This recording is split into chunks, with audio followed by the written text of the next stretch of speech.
that should be introduced here to buy or sell. Would you presumably have a different vision? Well, good morning. And that isn't the model that I'm actually suggesting and have suggested for a couple years now. This is a dated view as what national service should look like today. You've been discussing all morning the fact that threats are only growing. We're having to become war ready.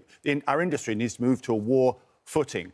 Our Army, Air Force and Navy can't protect us. It's too expensive to have them at high readiness permanently. So we need to find other ways of meeting the challenges that are coming over the hill, which are very different from during the Cold War. We are constantly attacked by cyber. There's disinformation campaigns. There's a new form of grey zone warfare that I believe that we can counter with an all-of-society approach. So we tap into capabilities such as bolstering our fire service, NHS. So it can be Army, Air Force or Navy, but it's also having cyber specialists, people that can use 3D printers or space analysts. I'm sorry to interrupt. Former Defence Minister, distinguished military career, huge military expertise. I'm sure you are, as you're saying, pleased that the government is talking about us being on a modern war footing.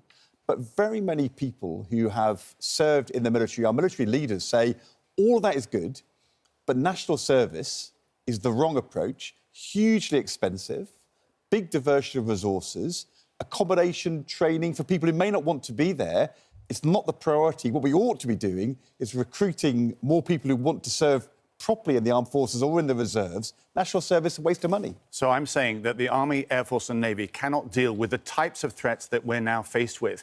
Plus the fact that we're being attacked not on battlefields afar, where the Army, Air Force and Navy would normally be involved, but actually here, all of society is being attacked on a regular basis. And what I'm saying is every one of us must ask ourselves, what can we do to bolster our competence, our capability, our readiness? And I'm saying that 18-year-olds would go through a programme, could be Army, Air Force or Navy, but I say, as it could be cyber specialists, it could be AI analysts, it could be other aspects, Coast Guards, protecting our undersea cables.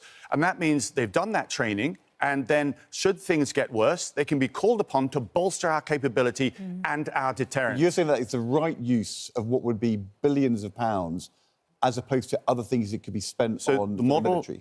I'm looking at is what we've seen in Finland that does exactly this. It's got a small standing army, but at a moment's notice, because generations have gone through, 18-year-olds have gone through, they can look at their entire society. They've all got a role to play, whether it be flood defences, whether it be helping in the NHS, such as we needed in COVID and so forth. Not just leaning on our Army, Air Force like or a Navy. dad's army rather than a actually full-time military service. No, because many of them will not be in uniform.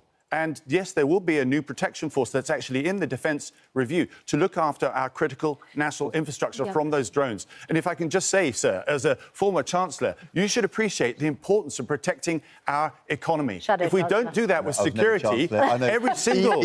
Even Tobias thinks that. Even Tobias thinks it. Every single government department will be affected if our economy is then hit.